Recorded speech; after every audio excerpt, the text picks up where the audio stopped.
Organisms like humans have very big bodies and require a lot of oxygen to diffuse into the body quickly in order to meet the oxygen requirement. Diffusion is a slow process which will take a lot of time to circulate oxygen to all the body cells. Because of its slow nature, diffusion is insufficient to meet the oxygen requirements of multicellular organisms like humans. Question 2. What criteria do we use to decide whether something is alive? Answer. Walking, breathing, growth, and other visible changes can be used to determine whether something is alive or dead. However, some living things will have changes that are not visible to our eye. Hence, the presence of the life process is a fundamental criterion to decide whether something is alive. Question 3. What are outside raw material used for by an organism? Answer.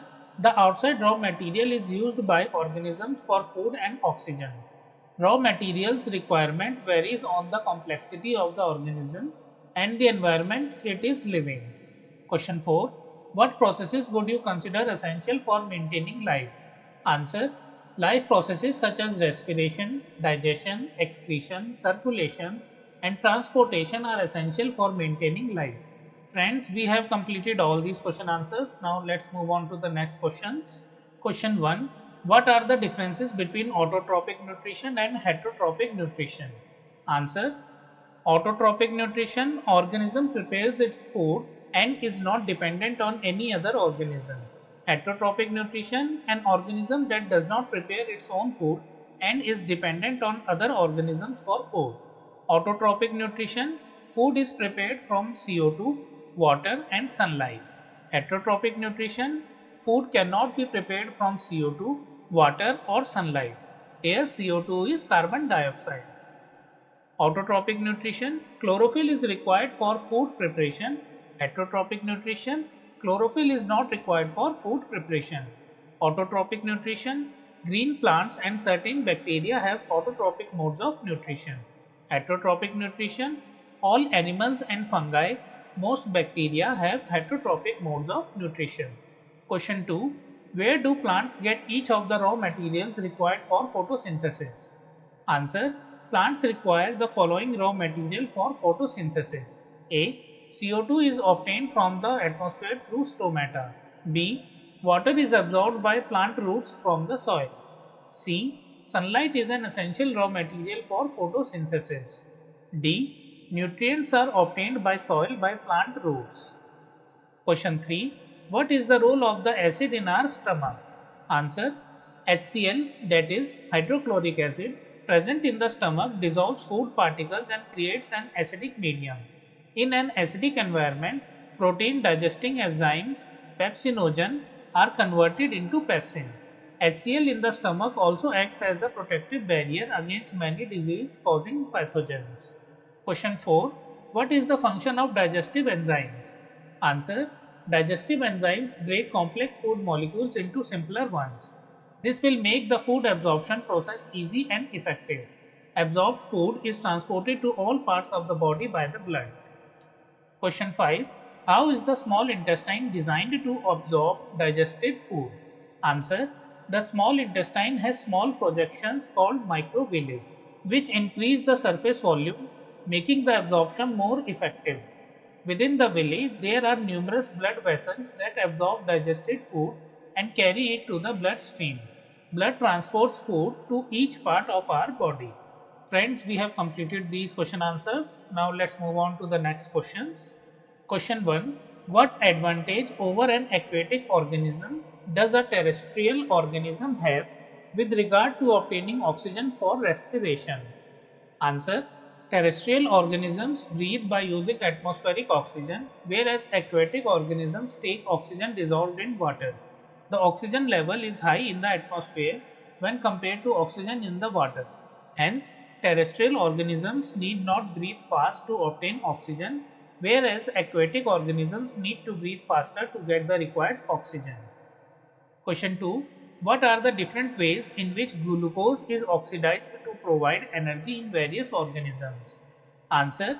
In the cytoplasm, glucose is first broken down into two 3-carbon compounds called pyruvate by the process known as glycolysis.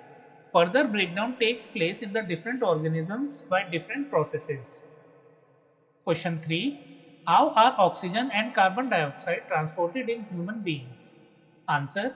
Oxygen and carbon dioxide are transported in human beings via the bloodstream. Oxygen is carried to the cells, whereas carbon dioxide is carried away from the cells. The exchange of gases takes place between the alveoli of the lungs and the surrounding blood capillaries. Oxygen is absorbed by the blood capillaries from the lungs alveoli by diffusion, while carbon dioxide is absorbed by the lungs alveoli from the blood capillaries by diffusion. Question 4.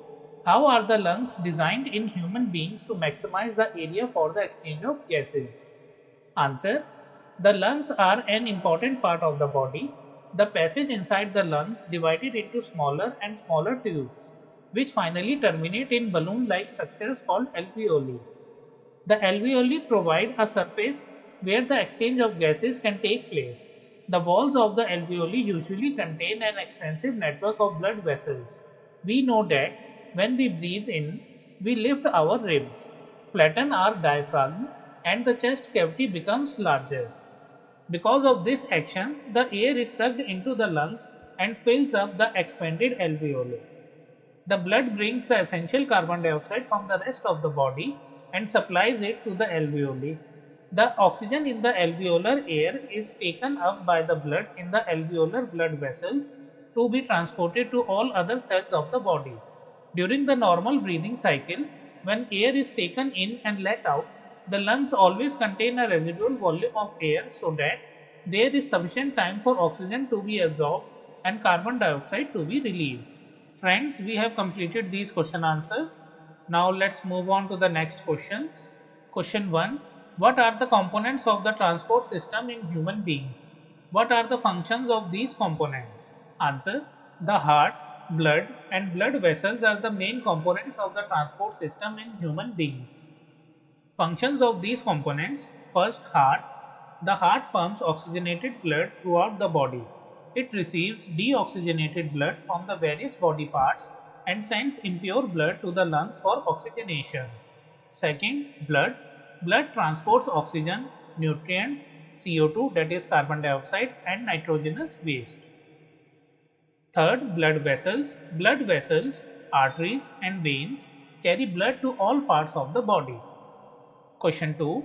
Why is it necessary to separate oxygenated and deoxygenated blood in mammals and birds? Answer. Mammals and birds are warm-blooded animals which keep their body temperature constant irrespective of the environment they live. This process requires a lot of oxygen for more cellular respiration so that warm-blooded animals produce more energy to balance their body temperature. Hence, it is very important for warm-blooded animals to separate oxygenated and deoxygenated blood to keep their circulatory system efficient. Question 3. What are the components of the transport system in highly organized plants? Answer.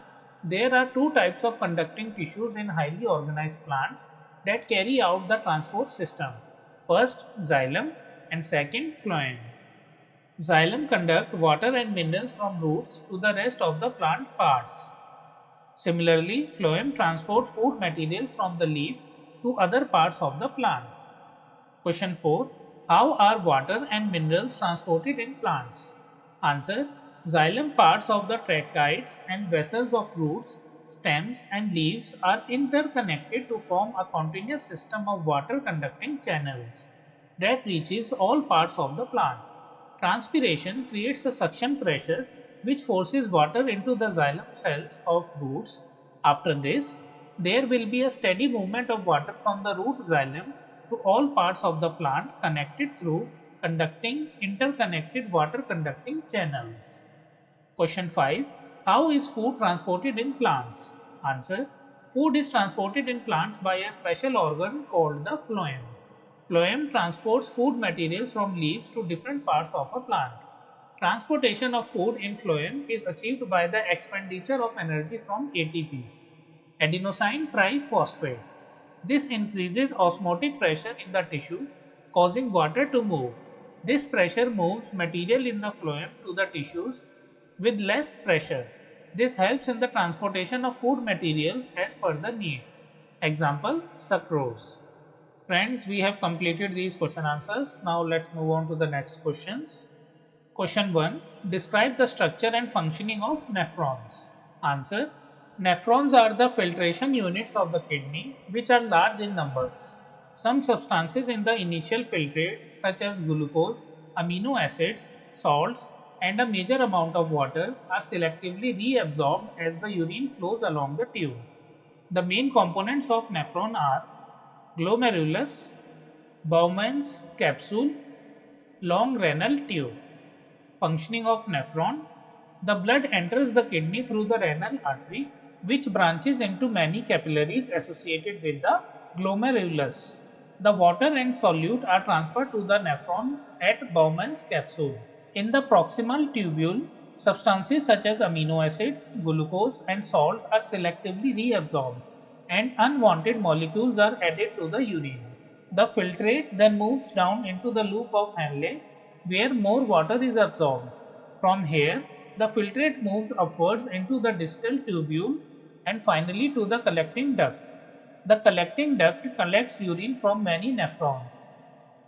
The urine formed in each kidney enters a long tube called the ureter.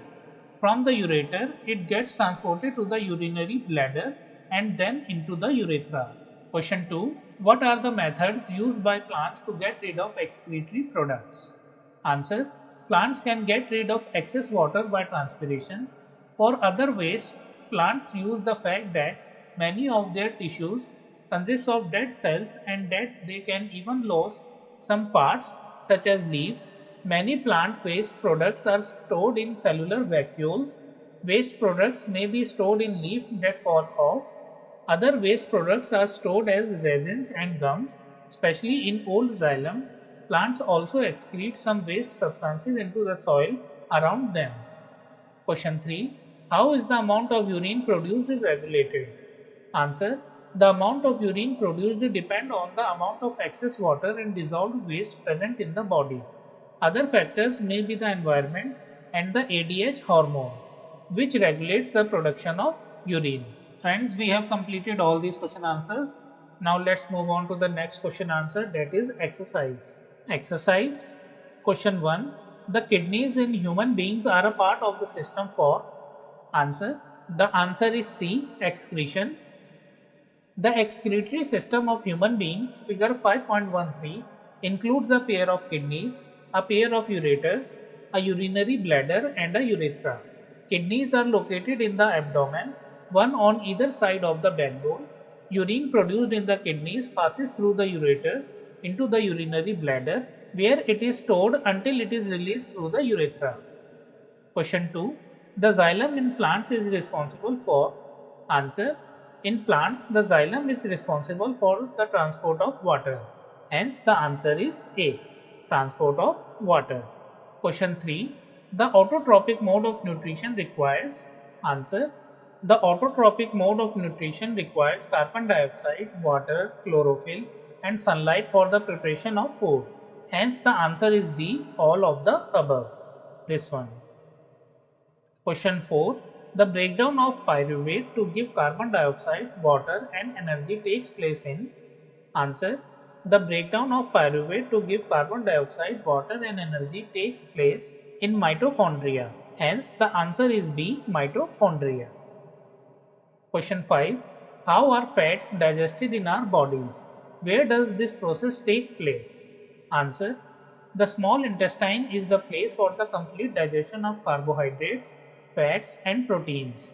It receives the secretions of the liver and pancreas for this purpose. The food coming from the stomach is usually acidic in nature, and it has to be made alkaline so that pancreatic enzymes can act on it. Bile juice produced in the liver accomplishes this process. Fats are usually present in the intestine in the form of larger globules, which makes it difficult for enzymes to act on them.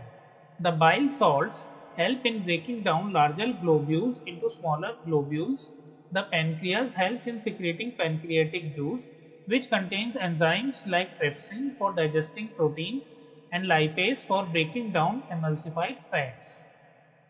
The walls of the small intestine contain glands which secrete intestinal juice. The enzymes present in it finally convert the proteins to amino acids, complex carbohydrates into glucose, and finally fats into fatty acids and glycerol. Question 6. What is the role of saliva in the digestion of food? Answer. The food we intake is complex in nature. If it is to be absorbed from the alimentary canal, then it has to be broken into smaller molecules. This process is mainly done with the help of biological catalysts called enzymes. The saliva contains an enzyme called salivary amylase that breaks down starch, which is a complex molecule to give sugar.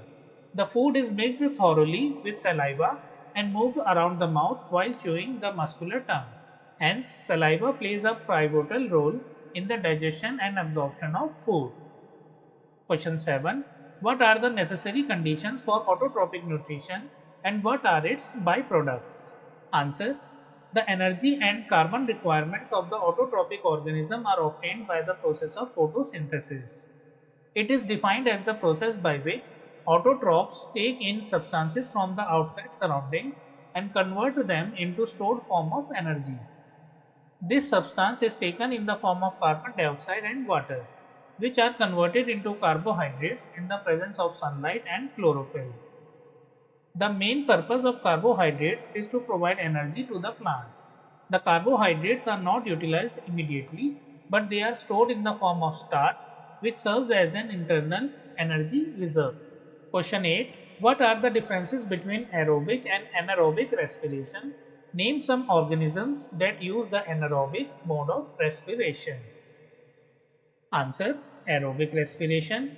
The process takes place in the presence of free oxygen. The products of aerobic respiration are CO2, that is carbon dioxide, water and energy. The first step of aerobic respiration, that is glycolysis, takes place in the cytoplasm, while the next step takes place in mitochondria. The process of aerobic respiration takes place in all higher organisms. In this process, complete oxidation of glucose takes place. Anaerobic respiration. The process takes place in the absence of free oxygen. The products of anaerobic respiration are ethyl alcohol, CO2, that is carbon dioxide, and a little energy. Even in anaerobic respiration, the first step takes place in the cytoplasm, while the next step takes place in mitochondria. In this process, the glucose molecules are incompletely broken down. The process of anaerobic respiration takes place in lower organisms like yeast, some species of bacteria, and parasites like tapeworms. Question 9. How are the alveoli designed to maximize the exchange of gases? Answer. The lung is an important part of the body. The passage inside the lungs divides into smaller and smaller tubes, which finally terminate in balloon-like structures called alveoli. The alveoli provides a surface where the exchange of gases can take place. The walls of the alveoli usually contain an extensive network of blood vessels. We know that when we breathe in, we lift our ribs, flatten our diaphragm, and the chest cavity becomes larger. Because of this action, the air is sucked into the lungs and fills up the expanded alveoli. The blood brings the essential carbon dioxide from the rest of the body and supplies it to the alveoli. The oxygen in the alveolar air is taken up by the blood in the alveolar blood vessels to be transported to all other cells of the body. During the normal breathing cycle, when air is taken in and let out, the lungs always contain a residual volume of air so that there is sufficient time for oxygen to be absorbed and carbon dioxide to be released. Question 10. What would be the consequences of a deficiency of hemoglobin in our bodies? Answer. Hemoglobin is a protein responsible for the transportation of oxygen to the body cells for cellular respiration. A deficiency of hemoglobin can affect the oxygen carrying capacity of RBCs, that is, red blood cells. This led to a lack of oxygen in our body cells. Hemoglobin deficiency leads to a disease called anemia. Question 11. Describe the double circulation of blood in human beings. Why is it necessary? Answer. Double circulation means in a single cycle, blood gets twice in the heart. The process helps in separating oxygenated and deoxygenated blood to maintain a constant body temperature. The double circulatory system of blood includes pulmonary circulation, second systemic circulation. Pulmonary circulation. The right ventricle pumps deoxygenated blood into the lungs where it is oxygenated. The oxygenated blood is brought back to the left atrium and from there it is pumped into the left ventricle. Finally, blood goes into the aorta for systemic circulation. Systemic circulation. The oxygenated blood is pumped to various parts of the body from the left ventricle. The deoxygenated blood from different parts of the body passes through the vena cava to reach the right atrium. The right atrium transfers the blood into the right ventricle. Question 12. What are the differences between the transport of materials in the xylem and phloem? Answer. Xylem tissue helps in transport of water and minerals. Phloem tissue helps in the transport of food. Water is transported upwards from roots to all other plant parts. Food is transported in both upward and downward directions. Question 13. Compare the functioning of alveoli in the lungs and nephrons in the kidneys with respect to their structure and functioning. Answer. Alveoli and nephrons. On the basis of structure, alveoli are tiny balloon-like structures present inside the lungs, while nephrons are tubular structures present inside the kidneys. The walls of alveoli are 1 cell thick and it contains an extensive network of blood capillaries. Nephrons are made of glomerulus, Bowman's capsule and a long renal tube. On the basis of function, in alveoli the exchange of oxygen, that is O2, and CO2, that is carbon dioxide, takes place between the blood of the capillaries that surround the alveoli and the gases present in the alveoli. In nephrons, the blood enters the kidneys through the renal artery. The blood is entered here and the nitrogenous waste in the form of urine is collected by the collecting duct. Alveoli are the site of gases exchange. Nephrons are the basic filtration unit. Friends, we have completed all these question answers. If you like the video, kindly like it and share it with your friends. In case you have not subscribed to my channel, kindly subscribe it and press the bell icon so that new video notifications could reach you. I am Vaibhav, NCERT Hindi tutor, signing off. Thank you for watching. Hello friends, in this video we will do all the question answers from chapter 6, Control and Coordination. Let's start. Question 1. What is the difference between a reflex action and walking? Answer. Reflex actions are the involuntary actions that occur in response to stimuli. They occur without involvement of conscious areas of brain. All the reflex actions are unconscious actions. Reflex action involves the brain and spinal cord of central nervous systems. On the other hand, voluntary actions are those which occur under the control of cerebellum of the brain. Walking is learnt as we grow. Walking is controlled by the brain and is consciously used whenever required. Question 2. What happens at the synapse between two neurons? Answer. At the synapse between two neurons, electric signals are converted into chemicals that can easily cross over the gap and pass on the chemical messenger to the next neuron, where it is converted back to electrical signal. Question 3. Which part of the brain maintains the posture and equilibrium of the body? Answer. Cerebellum, which is a part of the brain, is responsible for controlling the motor functioning. Hence, it is the part engaged in the maintenance of posture and equilibrium of the body. Question 4. How do we detect the smell of an agarbatti, that is, incense stick? Answer. The smell of an agarbatti is detected by the nose. The olfactory receptors present in the nose sends electrical signal to the forebrain. The forebrain interprets this signal as the smell of the incense stick. Question 5. What is the role of the brain in reflex action? Answer. Reflex actions are formed instantaneously in response to a stimulus that has no time to think. For instance, the sensory nerves that detect heat are connected to the nerves that move the muscles of the hand. Such a connection of detecting the signal from the nerves, that is input, and responding to it quickly, that is output, is known as reflex arc.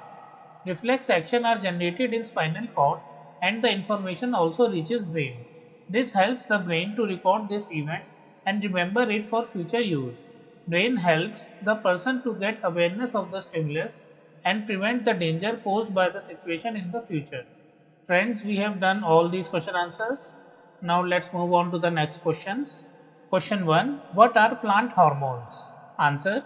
Plant hormones are the organic substances produced at certain sites of a plant and are translocated to other parts based on the requirement. Plant hormones help to coordinate growth, development and responses to the environment. Example: auxins, gibberellins, cytokines, abscisic acid and ethylene. Question 2. How is the movement of leaves of a sensitive plant different from the movement of a shoot towards light? Answer. Movement of leaves of a sensitive plant, movement of shoot towards light.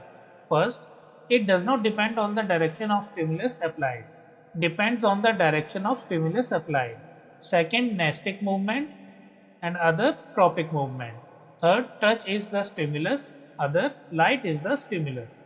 Fourth, caused by the sudden loss of water on the swellings at the base of leaves, caused by the unequal growth on the two sides of the shoot. Fifth, not a growth movement, growth movement. Sixth, occurs very fast, other occurs slowly. Question 3. Give an example of a plant hormone that promotes growth. Answer. Auxins and gibberellins are the hormone responsible for the growth of plant. Auxins are responsible for the cell elongation in shoot and also regulate growth. Gibberellin is responsible for stem elongation and germination. Question 4. How do auxins promote the growth of a tendril around a support? Answer. Auxins are the plant hormones produced at the tips of shoots and roots. Auxins are present at the tip of tendrils. When tendrils are attached around any support, their growth is slowed down as auxins are sensitive to touch. This makes them move to the other side of the tip to get support. This makes the other side grow faster than the side of tendril in contact with the support and the tendril bends towards the support. Question 5. Design an experiment to demonstrate hydrotropism. Answer. To demonstrate hydrotropism in plants. Procedure. First, plant a seedling in a vessel containing soil. Second, adjacent to the seedling, put a porous pot containing water. Third, leave the setup for few days. Observation. On examining the roots, it is observed that the roots bend towards the source of water and do not grow straight. Result. It confirms that plants show hydrotropism as the roots bend towards the porous pot of water. As hydrotropism is a plant growth response in which the direction of growth is determined by a stimulus of gradient in water concentration. This is water, this is pea seedling, hydrotropic curvature, porous pot, sand. Friends, we have completed all these question answers. Now let's move on to the next questions. Question 1. How do chemical coordination take place in animals? Answer. Chemical coordination takes place in animals with the help of chemical messengers called hormones. Hormones are the chemicals that are secreted by specific endocrine glands. Hormones regulate the growth, development and homeostasis of the animals. Question 2. Why is the use of iodized salt advisable? Answer. Usage of iodized salt is advisable to avoid the deficiency of iodine. If the intake of iodine is low, the release of thyroxine from the thyroid gland will be decreased. This affects fat, carbohydrate and protein metabolism.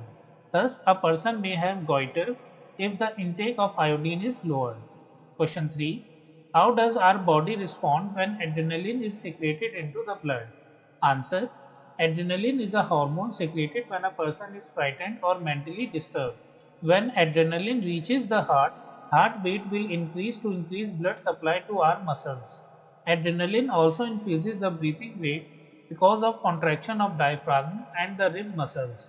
Adrenaline rush also increases blood pressure and allows entry of more glucose into blood. All these occur when our body responds to the secretion of adrenaline into our blood. Question 4. Why are some patients of diabetes treated by giving injections of insulin? Answer. Diabetes is a condition where the pancreatic cells of a person stops producing or reduces the production of insulin hormone. Insulin regulates blood glucose by converting extra glucose to glycogen. When insulin is not produced adequately, a person's blood glucose level is affected, and this leads to adverse effects. In order to maintain the insulin and blood glucose levels, diabetes patients are treated with injections of insulin. Friends, our questions are complete. Now let's move on to the next question, that is exercise. Question 1. Which of the following is a plant hormone? A. Insulin, B. Thyroxine, C. Estrogen, D. Cytokinin. Answer D. Cytokinin. Cytokinin is a plant hormone, whereas insulin, thyroxine, estrogen are the hormones produced by animals. Question 2. The gap between two neurons is called a. Answer B. Synapse. Dendrite is a short branch extension of a nerve cell along which impulses received from other cells at synapses are transmitted to the cell body. An axon or nerve fiber is a long, slender projection of a nerve cell or neuron in vertebrates that typically conducts electrical impulses known as action potentials away from the nerve cell body. The function of the axon is to transmit information to different neurons, muscles, and glands. Impulse is an electrical signal that travels along axon. Question 3. The brain is responsible for. Answer D. All the above. Brain is responsible for thinking. Brain regulates the heartbeat and it balances the body. Question 4. What is the function of receptors in our body? Think of situations where receptors do not work properly. What problems are likely to arise? Answer. Receptors are present throughout our body, mainly in sense organs. Receptors collect the information about changes that happen around us and send the signal or information to the brain, which responds to the change detected. When receptors do not work properly, the environmental stimuli are not able to create nerve impulses and body does not respond. Question 5. Draw the structure of a neuron and explain its function. Answer. Neurons are nerve cells which are functional units of the nervous system. Three main parts of neurons are dendrites, axons, and cell body. Dendrite detects information and sends it to cell body. Cell body maintains growth of the cell. Axon conducts messages away from cell body and signal to next neuron. As you can see in the figure, dendrite, axon, cell body, nucleus, this is nucleus, mammalian shell. Question 6. How does phototropism occur in plants? Answer. Directional movement and growth of plant in response to light is called as phototropism. Phototropism occurs due to increased auxin on the dark side and decreased auxin on the illuminated side. Because of presence of more auxin, a leaf in the darker side grows faster, causing it to bend towards the source of light. Question 7. Which signals will get disrupted in case of a spinal cord injury? Answer. In case of a spinal cord injury, signals coming from the nerves as well as the signals coming to the receptors will be disrupted. Both these signals meet in a bundle in the spinal cord. Hence, both these signals get disrupted. Question 8. How does chemical coordination occur in plants? Answer. Plant growth, development, and responses to the environment is controlled and coordinated by a specific class of chemical substances known as hormones. Hormones are produced in one part of the plant and are transported to all the needy parts of the plant. The five major types of phytohormones are auxins, gibberellins, cytokinins, abscisic acid, and ethylene. These phytohormones are either growth promoters such as auxins, gibberellins, cytokinins, and ethylene, or growth inhibitors such as abscisic acid. Question 9. What is the need for a system of control and coordination in an organism? Answer. There are various organs in an organism. These organs must be carefully controlled and coordinated for the survival of an organism. In the body of an organism, various fluids are secreted from the glands of the endocrine system. These hormones are responsible for the overall growth and development of an organism. All other daily decisions that include voluntary and involuntary actions are controlled by the central nervous system CNS. Coordination is needed for all human activities we perform. Our nervous system receives information from surroundings which is processed and a response is elicited. The endocrine system, that is hormonal system, helps in integrating various metabolic activities like reproduction, development and all reflex actions, that is cope up with various give up situations. The hormonal system in plants helps in process of photosynthesis. They need carbon dioxide, water and sunlight. The stomatal opening in leaves open up to allow in carbon dioxide gas. The roots bend towards water, the stem grows towards sunlight, and the tendrils in climbing plants are supported by the hormonal system of the plant body. Thus, we need a control and coordination system in an organism. Question 10. How are involuntary actions and reflex actions different from each other? Answer. Reflex actions and involuntary actions. First, reflex actions, rapid automatic responses to a stimulus without the conscious involvement of the brain. Involuntary actions occurs without the consciousness of an organism. Reflex actions controlled by spinal cord. Involuntary actions controlled by midbrain or medulla oblongata. Reflex actions very quick and instantaneous. Involuntary actions relatively slower. Reflex actions may involve any muscle or a gland. Involuntary actions involve only smooth muscles. Reflex actions can be conditioned. Involuntary actions cannot be influenced by external conditioning. Reflex actions examples: blinking of eyes, salivation. Involuntary actions examples: beating of heart, blood circulation. Question 11. Compare and contrast nervous and hormonal mechanisms for control and coordination in animals. Answer. Nervous control, hormonal control. Nervous control. It consists of nerve impulses between PNS, CNS and brain. Hormonal control. It consists of the endocrine system which secretes hormones directly into blood. Nervous control. Here response time is very short. Hormonal control. Here response time is very long. Nervous control. Nerve impulses are not specific in their action. Hormonal control. Each hormone has specific actions. Nervous control. The flow of information is rapid. Hormonal control. The flow of information is very slow. Question 12. What is the difference between the manner in which movement takes place in a sensitive plant and the movement in our legs? Answer. Movement in sensitive plants. The movement in a sensitive plant is a response to stimulus, that is touch, which is an involuntary action. Movement in our legs is a voluntary action. Second, no special tissue is there for the transfer of information. A complete system, CNS and PNS, is there for the information exchange. Plant cells do not have specialized protein for movements. Animal cells have specialized proteins which help muscles to contract. Friends, we have completed all these question answers. If you like the video, kindly like it and share it with your friends.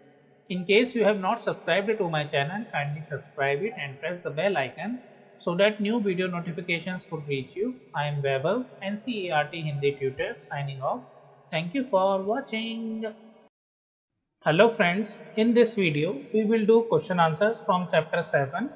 How do organisms reproduce? Taken from class 10, subject science. Let's start. Question 1. What is the importance of DNA copying in reproduction? Answer. DNA, deoxyribonucleic acid, is the genetic material that is present in the cells of all organisms. DNA carries genetic information from one generation to the other, and this helps in producing organisms of its own types. DNA copying is a must for inheriting the traits from parents. Any variations in DNA copying will give rise to origin of new species. Question 2. Why is the variation beneficial to the species but not necessarily for the individual? Answer. The reason why the variation is beneficial to the species rather than individuals is because sometimes the climatic changes have a drastic effect on the species, which makes their survival difficult. For example, if the temperature of the water body increases, there might be certain species of microorganisms which might die. This may result in disturbance in the environment. So, variation is beneficial to species and not for the individuals. Friends, we have completed these question answers. Now let's move on to the next questions. Question 1. How does binary fission differ from multiple fission? Answer. When a single cell divides into two equal halves, it is known as binary fission. Bacteria and amoeba are examples of binary fission. When a single cell divides into multiple daughter cells at the same time, it is known as multiple fission. Algae and sporozoans are examples of multiple fission. Question 2. How will an organism be benefited if it reproduces through spores? Answer. Following are the ways through which an organism will be benefited if it reproduces through spores. First, number of spores produced in one sporangium would be large. Second, in order to avoid competition at one place, spores can be distributed to far away places with the help of air. Third, in order to prevent dehydration under unfavorable conditions, the spores are covered by thick walls. Question 3. Can you think of reasons why more complex organisms cannot give rise to new individuals through regeneration? Answer. Organisms at higher complex levels cannot give rise to new individuals through regeneration because they have organization of their organ system at different levels. All these organ systems are interconnected and work in full coordination. They can regenerate a few of their lost body parts like skin, blood, muscles, etc., but can't give rise to new individuals. Question 4. Why is vegetative propagation practiced for growing some types of plants? Answer. Following are the advantages of practicing vegetative propagation for growing some types of plants. Crops like orange, banana, pineapple do not have viable seeds, so vegetative propagation can be used. It is a rapid, cheap, and easier method to grow crops. It can be used in places where seed germination fails. A good quality of variety can be preserved. Question 5. Why is DNA copying an essential part of the process of reproduction? Answer.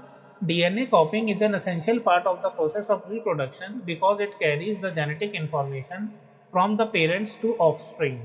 A copy of DNA is produced through some chemical reactions resulting in two copies of DNA. Along with the additional cellular structure, DNA copying also takes place, which is then followed by cell division into two cells. Friends, we have completed all these question answers. Now let's move on to the next questions. Question 1.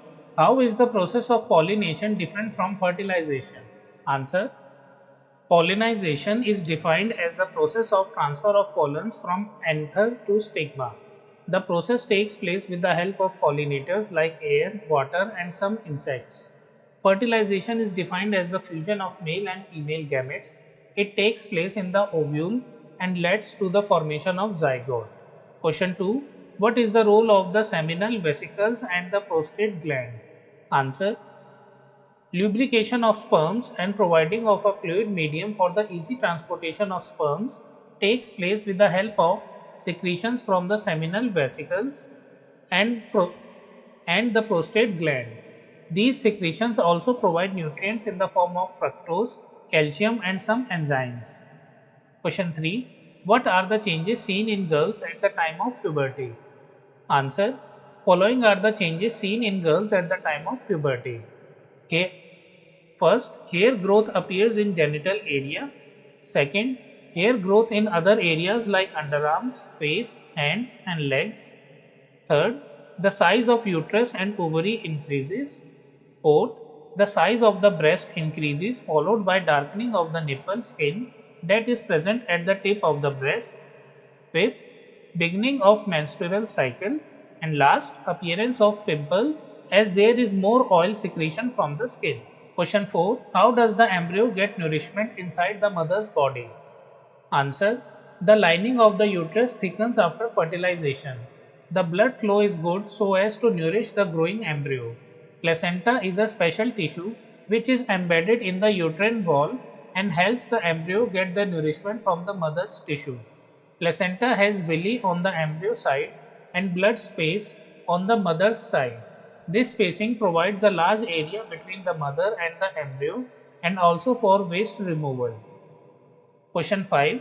If a woman is using a copper tea, will it help in protecting her from sexually transmitted diseases? Answer. No, the usage of copper tea cannot stop the contact of body fluids, hence, it cannot protect her from getting sexually transmitted diseases. Friends, we have completed all these questions. Now, let's move on to the next question, that is exercise. Question 1. Asexual reproduction takes place through budding in. Answer. B. Yeast. Yeast is an example for asexual reproduction taking place through budding. A small protuberance is produced on the parent cell that grows in full size, forming a bud. In the parent cell, the daughter nucleus splits and migrates to the daughter cell. By forming a constriction, the bud detaches from the mother's body at the base. This process of budding continues to form a chain of bud cells. The mother cell is smaller than the daughter cell. Question 2. Which of the following is not a part of the female reproductive system in human beings? Answer. C. Vas deferens. Vas deferens is a part of the male reproductive system. It is a long muscular tube traveling from the epididymis into the pelvic cavity. It is behind the bladder. Its function is to transport the mature sperm to the urethra. It also carries urine to the outside of the body. Question 3. The anther contains. Answer. D. Pollen grains. Pollen grains are the microscopic particles that occurs in the pollen, giving rise to male gametophyte of a seed plant. Question 4. What are the advantages of sexual reproduction over asexual reproduction? Answer. Following are the advantages of sexual reproduction. The offspring has the characters of both the parents. The survival of the species is ensured as there are more variations. The offspring can easily adapt to environmental changes. It also improves the health of humans. Question 5. What are the functions performed by the testis in human beings? Answer. Following are the functions performed by the testis in human beings. First, apart from the production of sperms, it also produces the male hormone known as androgens. Second, they also produce hormone called testosterone, which is responsible for secondary sexual characters in boys. Question 6. Why does menstruation occur? Answer. Menstruation is the normal bleeding of the vaginal line, which starts at puberty and lasts till menopause. During this period, the body prepares itself for pregnancy. Every month, an egg is released from one of the ovaries at the same time when the uterus prepares itself for the fertilized egg. The inner lining of the uterus gets thickened and is supplied with a sufficient amount of blood for the embryo. Since there is no interaction between the egg and the sperms, the fertilization of egg doesn't take place. So when the egg doesn't get fertilized, the uterus lining breaks down slowly, resulting in menstruation. Question 7. Draw a labeled diagram of the longitudinal section of a flower. Answer. So this is the diagram for the longitudinal section of a flower. This is stigma, style, ovary, and they all together is called pistil. And this is anther, this is filament, this is petal, and this is sepal. And anther and filament are collectively called stamen. So you can draw the picture which is given in your NCERT book. Question 8. What are the different methods of contraception? Answer. Following are the different methods of contraception. First, natural method. In this method, the main focus is to avoid the meeting of sperms and ovum. This can be achieved by avoiding the mating from 10th to 17th day of the menstrual cycle. During this period, there are high chances of fertilization as ovulation is expected. Barrier method.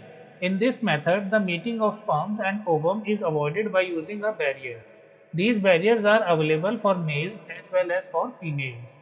Condoms for both male and female, diaphragms for female, cervical cap and contraceptive sponge for females.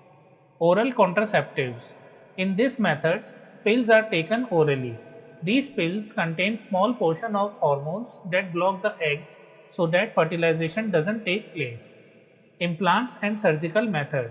In this method, contraceptive devices like copper T or a loop can be used to block the meeting of sperms and ovum. In surgical method, the fallopian tubes are blocked in females to stop the flow of eggs, and vas deferens is blocked in men to stop the flow of sperms. Question 9. How are the modes for reproduction different in unicellular and multicellular organisms? Answer. The different methods of reproduction in unicellular organisms are fission, budding, etc. Here, the cell divides into two daughter cells and this process of cell division continues. Whereas in multicellular organisms, there is a different organ system for reproduction. The different modes of reproduction in multicellular organisms are vegetative propagation, spore formation, etc. In more complex organisms like humans and animals, reproduction is through sexual reproduction. Question 10. How does reproduction help in providing stability to populations of species? Answer. Reproduction is the process of producing the same kind of species by the existing species.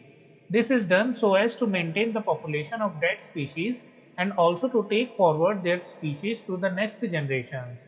Stability is maintained by keeping a check of rate of births and rate of deaths. Question 11. What could be the reason for adopting contraceptive methods? Answer. Following are the reasons for adopting contraceptive methods. First, to control population. Second, to avoid unplanned pregnancy. Third, to avoid transfer of sexually transmitted diseases. Friends, we have completed all these question answers. If you like the video, kindly like it and share it with your friends. In case you have not subscribed to my channel, kindly subscribe it and press the bell icon so that new video notifications could reach you. I am Vaibhav, NCERT Hindi tutor, signing off. Thank you for watching. Hello friends, in this video we will do all the question answers from chapter 8, Heredity, taken from class 10, subject science. Question 1. If a trait A exists in 10% of a population of an asexually reproducing species and the trait B exists in 60% of the same population, which trait is likely to have arisen earlier? Answer. Trait B is more probable to arise early as this trait has already been existing and replicating in larger percentage of the population as compared to trait A. Question 2. How does the creation of variations in a species promote survival? Answer. Genetic variations enable the species to better adapt to changes in its environment. Moreover, it is an important force in evolution as it allows the frequency of alleles to increase or decrease through natural selection. These variations will determine the difference between extinction or continuation of the species. Friends, we have completed these question answers. Now let's move on to the next questions. Question 1. How do Mendel's experiments show that traits may be dominant or recessive? Answer. Mendel showed that the traits could either be dominant or recessive through his experiments that focused on the monohybrid cross. The experiment involved him crossing tall Tt pea plants with dwarf small tt pea plants. The resultant plants, which formed after fertilization, represented the F1 or filial generation. All the F1 plants were tall. Mendel then proceeded to self-pollinate the filial generation plants, and the result was that one-fourth of the plants obtained in the F2 generation were dwarfed. From this experiment, Mendel concluded that the F1 tall plants were not true breeding. Instead, they carried the trait for both tall and dwarf heights. A portion of the plants was tall due to the fact that the traits for tallness were dominant over the traits for dwarfness. This cements the notion that traits can either be dominant or recessive. Question 2. How do Mendel's experiments show that traits are inherited independently? Answer. Mendel's experiments show that traits are inherited independently through his dihybrid cross experiment. The experiment involved him using two traits, namely seed shape and seed color. The color yellow, capital Y, is dominant over green, small y, while the round shape, capital R, is dominant over the wrinkled shape, small r.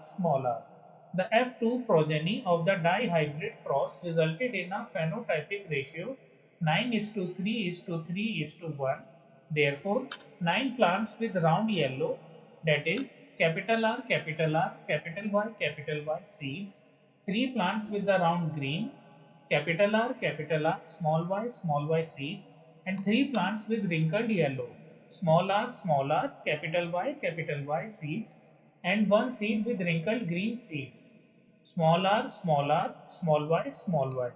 He further observed that the wrinkled greens and the round yellow are parental combinations, while the round green and wrinkled yellow are new. A dihybrid cross between two seeds with dominant traits capital Y, and non-dominant traits small y, resulted in the production of four types of gametes: capital Y, capital R small r capital Y, and small r small y. This means each of the gametes segregates independently of the other, and each with the frequency of 25% of the total gametes produced. Question 3. A man with blood group A marries a woman with blood group O, and their daughter has blood group O. Is this information enough to tell you which of the traits, blood group A or O, is dominant? Why or why not? Answer. Given information is not enough to tell us which characteristics are dominant. Blood group A or O. Blood type A is always dominant in ABO blood, and blood type O is always recessive. Here, the father's blood group may be genotypically capital A, that is homozygous, or capital O, heterozygous, whereas that of the mother can be capital O, capital A, or capital O, capital O. Question 4. How is the sex of the child determined in human beings? Answer. The sex of the child in humans is determined by the males. Males have capital X, capital Y chromosomes, while females have capital X chromosomes. Hence, if the male's X chromosomes combine with the female's X chromosomes, the mother gives birth to a girl. The male's Y chromosome combines with the female's X chromosome, the mother gives birth to a boy. Friends, we have completed all these question answers. Now let's move on to the next section, that is exercise. Question 1. A Mendelian experiment consisted of breeding tall pea plants bearing violet flowers with short pea plants bearing white flowers. The progeny all bore violet flowers, but almost half of them were short. This suggests that the genetic makeup of the tall parent can be depicted as A. Capital W, B. Capital T, small w, C. Capital W, D. Capital W, small w. Answer. Correct answer C. Capital W might be the genetic makeup of the tall parent. Since half the progenies are short, this implies that the parent plant also will have a collection of short genes. All progenies bore violet flowers, further suggesting that violet color is dominant over white. Question 2. A study found that children with light colored eyes are likely to have parents with light colored eyes. On this basis, can we say anything about whether the light eye color trait is dominant or recessive? Why or why not? Answer. Knowledge of at least 3 generations is required to find if an attribute is dominant or recessive. Hence, it is not possible to identify if the given trait is dominant or recessive. Question 3. Outline a project which aims to find the dominant coat color in dogs. Answer. Dogs have a certain set of genes that govern coat color. There are a minimum of 11 known sequence series capital A, B, C, D, E, F, G, M, P, S, T that influence the color of a dog. A dog inherits one copy from each of its parents. As an example, within the capital B series, a dog is genetically black or brown. Assume that one parent is homozygous black, capital B, whereas the other parent is homozygous brown, small b. In this case, all the offspring are going to be heterozygous, capital B, small b. Since black, capital B is dominant, all the offspring are going to be black. However, they are going to have each capital B and small b alleles. If such heterozygous pups are crossed, they are going to produce 25 homozygous blacks, capital B, 15 heterozygous black, capital V, small v, and 25 homozygous brown, small v offspring.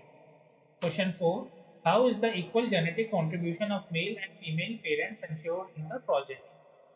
Answer. Equal genetic contribution of male and female parents is ensured in progeny through the inheritance of equal numbers of chromosomes from both parents.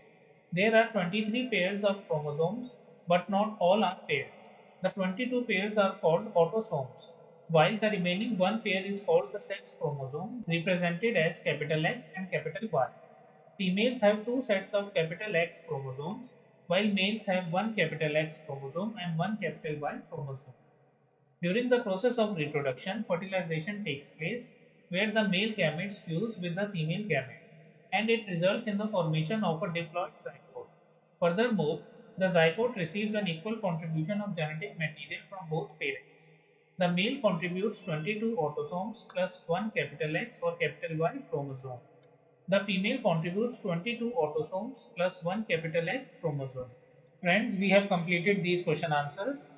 If you like the video, kindly like it and share it with your friends. In case you have not subscribed to my channel, kindly subscribe it and press the bell icon so that new video notifications could reach you. We'll meet in the next video. Till then, take care and respect your elders. I'm Vaibhav, NCERT Hindi tutor, signing off. Thank you for watching.